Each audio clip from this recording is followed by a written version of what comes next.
आज आपण बनवलेला आहे अगदी झटपट होणारा असा मुगाचा ढोकळा, मुगाच्या डाळीचा ढोकळा। जी पिवळी मुगाची डाळ असते त्यापासून बनवलेला आहे। सकाळच्या नाश्त्याला बराच वेळा आपल्याला प्रश्न पडतो की काय करावं कमी वेळेमध्ये, तर हा खूप झटपट होणारा असा ढोकळा आहे। चला तर आता आपण बघूया हा कसा करायचा। तर 1 तास आधी 1 वाटी मुगाची डाळ आणि अर्धी वाटी रवा हे भिजत ठेवायचं आहे पाण्यामध्ये।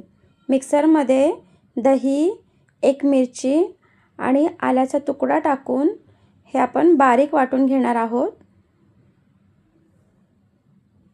पाणी टाकायची गरज नाही। आता ह्यामध्ये आपण हळद, 1 चमचा तेल टाकून घेणार आहोत। 1 छोटा चमचा साखर टाकायची आहे आणि चवीनुसार मीठ टाकून घेऊया। आता हे आपण व्यवस्थित चमच्याच्या सहाय्याने मिक्स करून घेऊ।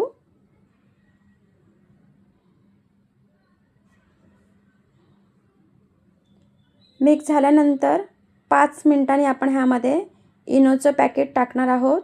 इनो जर नसेल तर खाण्याचा सोडाही आपण वापरू शकतो। आता पुन्हा एकदा आपण हे चमच्याने व्यवस्थित मिक्स करून घेऊया फेस येईपर्यंत।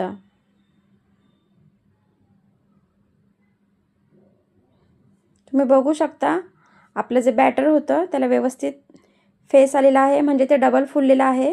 आता तेल लावलेल्या भांड्यामध्ये आपण हे ओतून घेऊया।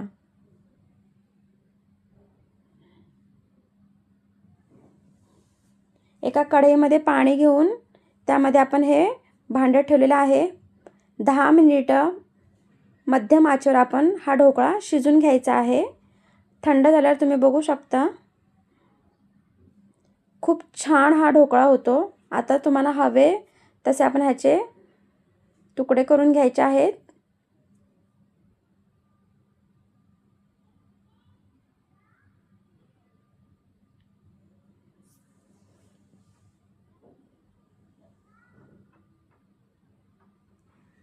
अगदी जाळीदार हा ढोकळा होतो। चटणीसाठी पुदिना, कोथिंबीर, आलं, लसूण, फुटाण्याची डाळ, मीठ आणि लिंबू रस आणि थोडंसं गरजेनुसार पाणी टाकून आपण चटणी, हिरवी चटणी जी आहे ती वाटून घेतलेली आहे ढोक्यासोबत खाण्यासाठी। हा ढोकळा मी ताटात काढून घेतलेला आहे।